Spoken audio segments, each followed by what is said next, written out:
Hello everyone, कैसे आप सभी लोग। द पॉलिटिकल मास्टर में आप सभी का स्वागत है। दोस्तों, आज की इस वीडियो में क्लास 10 के राजनीतिक शास्त्र पॉलिटिकल साइंस का चैप्टर नंबर 6 राजनीतिक दल करने वाले हैं। और इस चैप्टर को दोस्तों हमने दो भागों में बांटा है। आज दोस्तों पार्ट 1 करने वाले हैं, इसके बाद दोस्तों हम पार्ट 2 करेंगे। तो प्लीज़ इस वीडियो को एंड तक देखिएगा। ये जो पूरी वीडियो दोस्तों न्यू सिलेबस के अकॉर्डिंग और बहुत ही इंपॉर्टेंट है। और इस वीडियो पर दोस्तों आपको इस चैप्टर से दूसरी वीडियो देखने की नहीं पड़ेगी, तो प्लीज़ एंड तक देखें। वीडियो पसंद आए तो लाइक कीजिए, शेयर कीजिए। अगर आप हमारे चैनल पर नए हैं तो चैनल को जरूर सब्सक्राइब कर दीजिएगा और कमेंट बॉक्स में जरूर कमेंट कीजिए दोस्तों की वीडियो कैसे लगी। तो चलिए इस वीडियो को शुरू करते हैं। और सबसे पहले बात करते हैं कि राजनीतिक दल है क्या। तो जैसे आप सभी को पता है दोस्तों, चैप्टर का नाम ही है राजनीतिक दल। तो राजनीतिक दल, दोस्तों आप भारत एक लोकतांत्रिक देश में रहते हैं और हम भारतीय में राजनीतिक दलों के बारे में भली भांति से पता होता है कि राजनीतिक दल है क्या, क्योंकि चुनाव की जो व्यवस्था है वो राजनीतिक दलों से ही पूरी होती है। तो चलिए सबसे पहले जान लेते हैं कि राजनीतिक दल है क्या दोस्तों।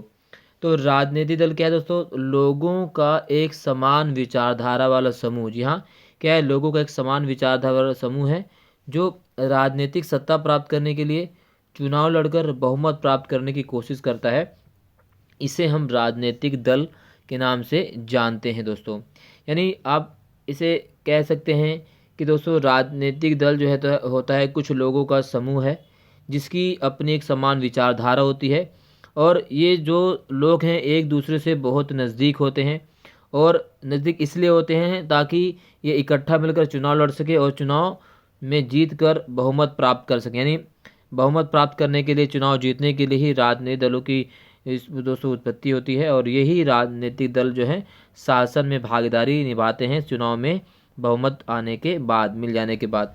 तो राजनीतिक दल क्या है? लोगों का एक ऐसा समूह जिनकी अपनी एक समान विचारधारा है और इनका उद्देश्य क्या होता है? चुनाव लड़ना और चुनाव जीतकर सत्ता की प्राप्ति करना ही राजनीतिक दल होते हैं दोस्तों। तो ये है राजनीतिक दल। अब दोस्तों जैसे आप सभी को पता है कि लोकतंत्र में राजनीतिक दलों की भूमिका काफ़ी महत्वपूर्ण होती है।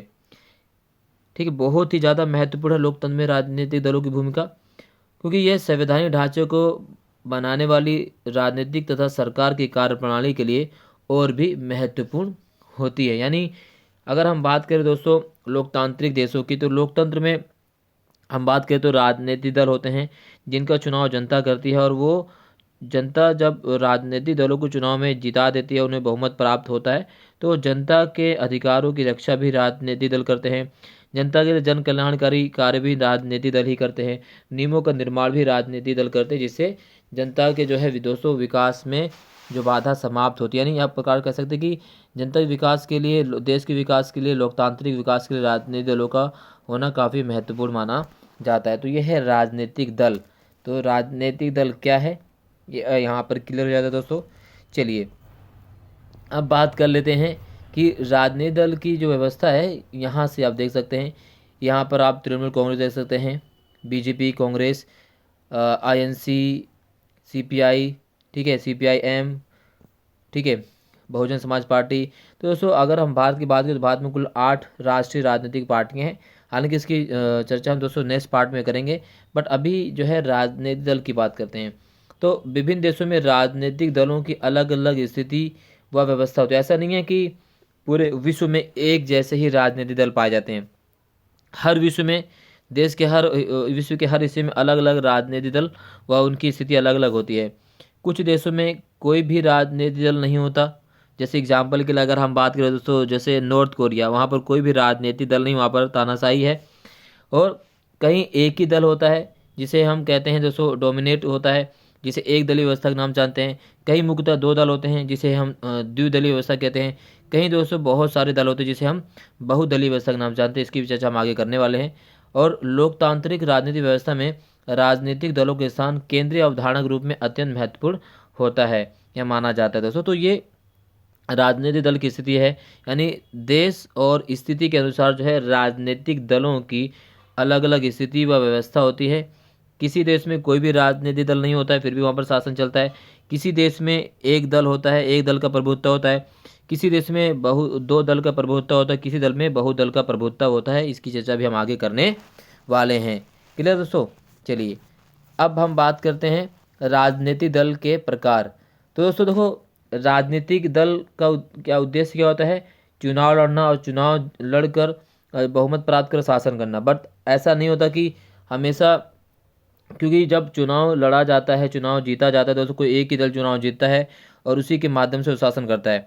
बट ऐसा नहीं है कि जो जीता हुआ दल है वही बस शासन में रहता है, बट इसके साथ भी और भी लोग होते हैं जिसे हम दल के नाम से जानते हैं।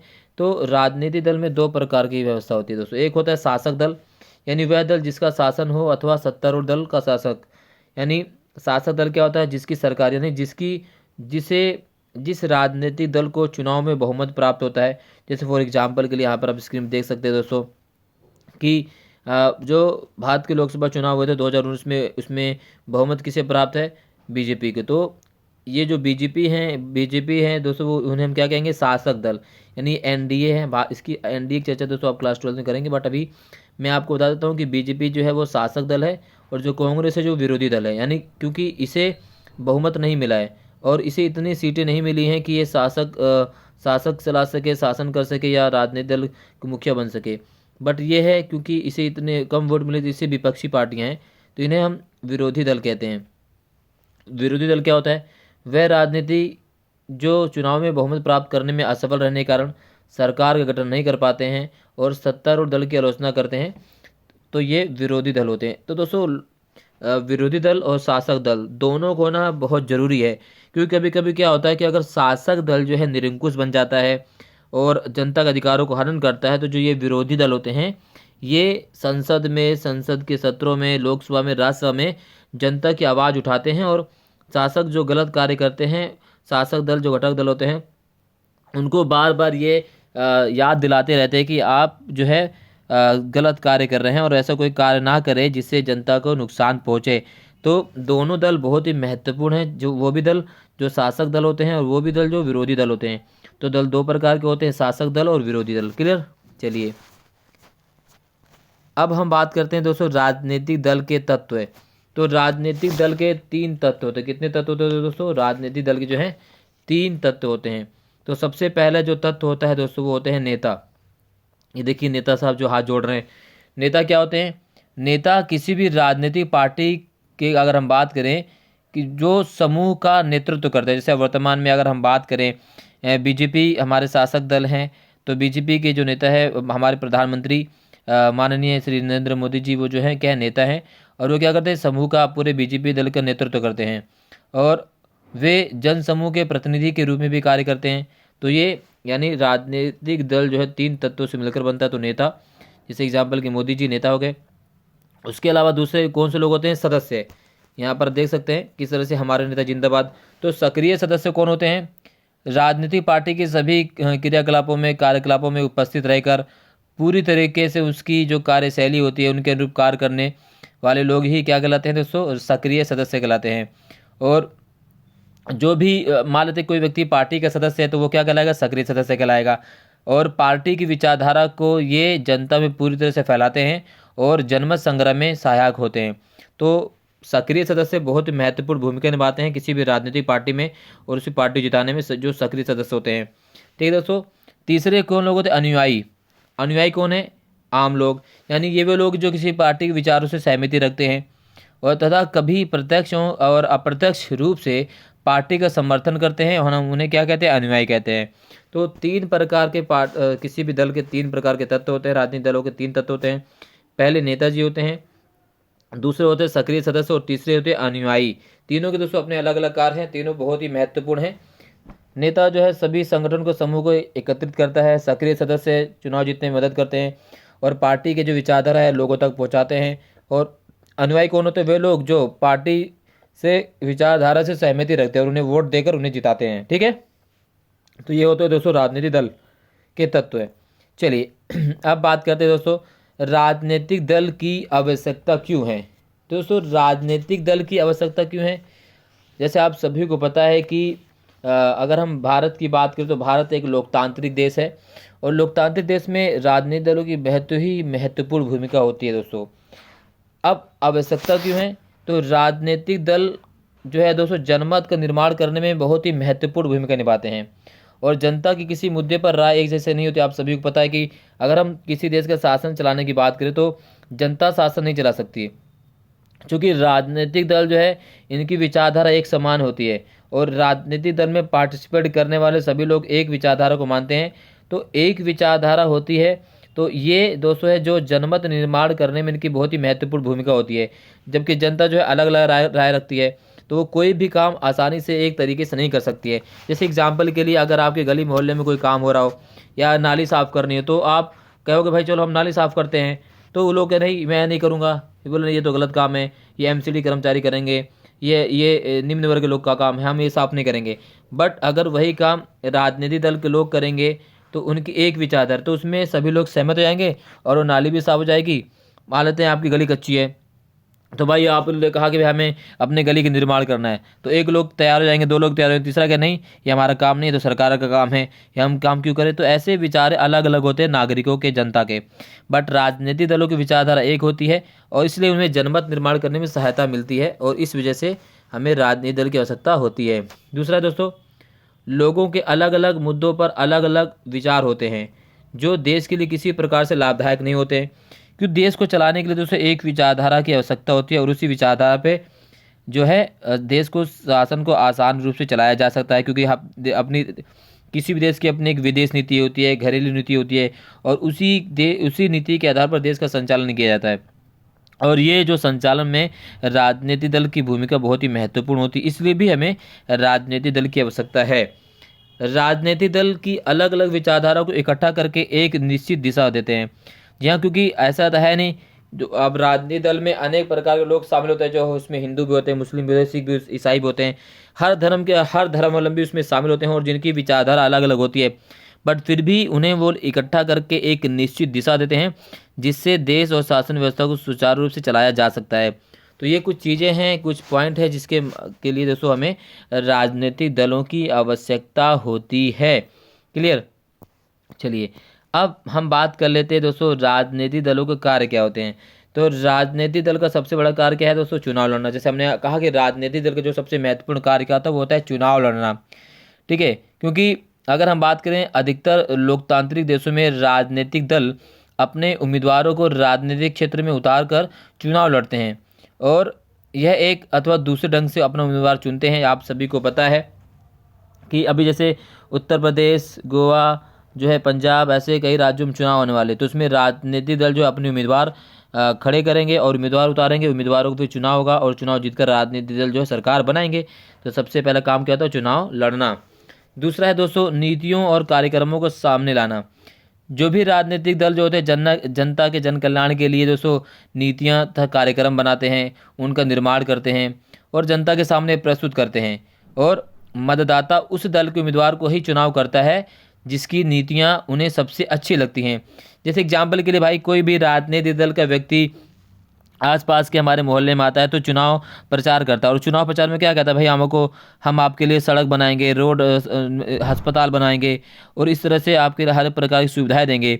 तो जिस भी नेता की सुविधाएं और जिस भी नेता की नीतियां अच्छी लगती हैं वो जो है शासन में भागीदारी देता है, जीत जाता है, चुनाव लड़कर जीत जाता है, जनता उसे जिता देती है। तो क्या नीतियों का निर्माण करना, सामने लाना। तीसरा है कानूनों का निर्माण करना, यानी जो भी राजनीतिक दल दोस्तों सत्ता में होता है वो क्या करता है? कानूनों का निर्माण करता है। हालांकि हमें पता कि जो कानून है वो विधायिका का द्वारा ही बनाया जाता है, जो विधायिका होती है कानून बनाती है, परंतु जब राजनीतिक दल सत्ता में होते हैं वही जो है दोस्तों अपनी केंद्रीय सत्ता से विशेष आधार पर जो है क्या होता है? कानूनों का निर्माण करते हैं। हालांकि विधायिका कानूनों का निर्माण करती है, बट जो सत्ता में राजनीतिक दल होता है वो विधायिका के सदस्य होते हैं, इसलिए नीतियों का निर्माण, कानूनों का निर्माण करने में उनकी बहुत ही महत्वपूर्ण भूमिका होती है और उनके कार्य भी हैं। इसके अलावा दोस्तों राजनीतिक दल सरकार को निर्मित करते हैं और तथा शासन चलाते हैं, ये भी है। अब मान लेते हैं कि किसी भी राजनीतिक दल यानी किसी भी राजनीतिक दल को चुनाव में बहुमत प्राप्त होता है और उसे सरकार बनाने का अवसर प्राप्त होता है और वो सरकार बनाते हैं और अपनी विचारधारा के अनुसार सरकार को चलाते हैं। जैसे वर्तमान में जो बीजेपी सरकार है वो अपनी विचारधारा के आधार पर शासन को चला रही है, जब कांग्रेस की आएगी तो वो अपनी विचारधारा के आधार पर सरकार को चलाएगी। तो ये काम जो होता है राजनीतिक दलों का। इसके दोस्तों इसके बाद क्या काम है? विपक्ष का निर्माण करना, यानी चुनाव में जिस भी दल को बहुमत प्राप्त नहीं होता है वो विपक्ष का निर्माण करता है। यानी जो दल सरकार नहीं बना सकते वो विपक्ष की भूमिका निभाते हैं, और विपक्ष की भूमिका काफ़ी महत्वपूर्ण होती है, और वह उन मुद्दों को जनता के सामने लाते हैं जिन पर सरकार उनके अनुसार असफल रही है। तो विपक्ष का भूमिका भी बहुत ही महत्वपूर्ण होता है। जो राजनीतिक दलों का ही कार्य, जैसे वर्तमान में विपक्ष में कौन है दोस्तों, कांग्रेस पार्टी, और शासन में कौन है, बीजेपी। तो इस तरह से आपको इसको देखना है दोस्तों। क्लियर। चलिए, अब ये राजनीतिक दल के कार्य हमने समझ लिया। अब राजनीतिक दल की विशेषता के बारे में हम बात करते हैं। तो राजनीतिक दल की विशेषता क्या होती है दोस्तों? सबसे पहले बात कर लेते हैं कि राजनीतिक दल एक ऐसा संगठन है जिसका प्राथमिक उद्देश्य क्या होता है, राजनीतिक नेतृत्व की प्राप्ति, और इसमें दल का नेता संगठित अल्पतंत्र द्वारा शक्ति हथियाने का पूरा प्रयत्न करता है। राजनीतिक दल का आधार वोट है, अर्थात सरकार का निर्माण मतदान प्रणाली के द्वारा किया जाता है। ये भी राजनीतिक प्रणाली की राजनीतिक विशेषता होती है, राजनीतिक दलों की विशेषता है। विभिन्न समूह में शक्ति के लिए परस्पर प्रतिस्पर्धा होती है, अर्थात राजनीतिक शक्ति को सत्ता हथियाने के लिए परस्पर होड़ रही होती है। हमेशा हमेशा एक दूसरे से प्रतिस्पर्धा करते रहे, जैसे कांग्रेस, बीजेपी, आम आदमी पार्टी, समाजवादी पार्टी जो है, अभी जो है उत्तर प्रदेश के जो विधानसभा चुनाव हो रहा है वहाँ पर जी तोड़ मेहनत कर रहे हैं, और यही इनका दोस्तों विशेषता है। दल में जो है सदस्यता सबकी निरंतर बनी रहती है, सबकी एक समान विचारधारा होती है, और एक ही विचारधारा को लेकर दोस्तों लोग चुनाव में उतरते हैं, अनेक अनेक प्रकार के राजनीतिक दल। तो ये है दोस्तों राजनीतिक दल की विशेषता। चलिए, अब हम बात कर लेते हैं दोस्तों दलीय व्यवस्था क्या होती है। काफ़ी इंपॉर्टेंट है दलीय व्यवस्था। तो दोस्तों दलीय व्यवस्था की अगर हम बात करें तो दलीय व्यवस्था जो है दोस्तों कई प्रकार की होती है, लेकिन तीन महत्वपूर्ण दलीय व्यवस्था हैं। सबसे पहले अगर हम बात करें तो एक दलीय व्यवस्था। एक दलीय व्यवस्था का मतलब क्या होता है, वह दलीय व्यवस्था जिसमें केवल एक अथवा एक ही राजनीतिक दल को हिस्सा लेने का अधिकार होता है, यानी इस राजनीतिक पार्टी के अलावा कोई दूसरी राजनीतिक पार्टी चुनाव में भाग नहीं ले सकती है। उस व्यवस्था को हम एक दलीय व्यवस्था कहते हैं। उदाहरण के लिए चीन और क्यूबा। चीन में जो कम्युनिस्ट पार्टी है दोस्तों, उसके अलावा जो कम्युनिस्ट पार्टी ऑफ चाइना है, उसके अलावा कोई दूसरी पार्टी वहाँ पर शासन में भाग नहीं ले सकती है। उसी के पार्टी के लोग ही चुनाव में खड़े होंगे, उसी पार्टी के लोगों को जनता वोट देगी और वही लोग जीतेंगे, यानी एक पार्टी का शासन कहा जाता है। तो इसे कहते हैं क्यूबा और चीन का एग्जाम्पल, क्योंकि क्यूबा और चीन में एक ही पार्टी का शासन है। उस पार्टी के अलावा कोई दूसरी पार्टी शासन में चुनाव में खड़ी नहीं हो सकती है। क्लियर। दूसरी व्यवस्था है दोस्तों दो दलीय व्यवस्था। वे देश जहाँ पर दो दल शासन में भाग लेते हैं, चुनाव में भाग लेते हैं, उन्हें हम दो दलीय राजनीतिक व्यवस्था के नाम से जानते हैं, या इसे द्विदलीय प्रणाली भी कहा जाता है। तो ब्रिटेन में दोस्तों क्या है, द्विदलीय प्रणाली है। ब्रिटेन हो गया, अमेरिका हो गया, यहाँ पर क्या है, द्विदलीय प्रणाली है। यहाँ पर दोस्तों क्या है, जैसे एग्जाम्पल के बाद दो ही दल जो है चुनाव में भाग लेते हैं, और उन्हीं दल के लोग ही चुनाव में जीतकर शासन बनाते हैं, शासन पर अधिकार करते हैं। जैसे रिपब्लिकन पार्टी, अमेरिका की रिपब्लिकन पार्टी है और डेमोक्रेटिक पार्टी है दोस्तों। तो ये जो है दो दलीय व्यवस्था वाले देश हैं, यहाँ पर दो पार्टियां ही शासन में या चुनाव में भाग लेती हैं, उसके अलावा कोई दूसरी पार्टी शासन में भाग नहीं ले सकती है। तीसरी प्रणाली जो है दोस्तों उसे कहते हैं बहुदलीय व्यवस्था या बहुदलीय प्रणाली, और ये तीसरी और सबसे महत्वपूर्ण प्रणाली है दोस्तों। और अगर हम बात करें तो बहुदलीय प्रणाली या बहुदलीय शासन व्यवस्था एक ऐसी शासन व्यवस्था है जिसमें दो या दो से अधिक राजनीतिक दल पार्टिसिपेट करते हैं, और सभी दल जो है चुनाव में समान रूप से भाग लेते हैं और चुनाव जीतकर शासन में पार्टिसिपेट करते हैं। जैसे एग्जाम्पल के लिए भारत में दोस्तों एक बहुदलीय प्रणाली वाला देश है। यहाँ पर अगर हम बात करें राष्ट्रीय पार्टी तो 8 राष्ट्रीय पार्टियां हैं, और क्षेत्रीय पार्टियां दोस्तों सैकड़ों में हैं।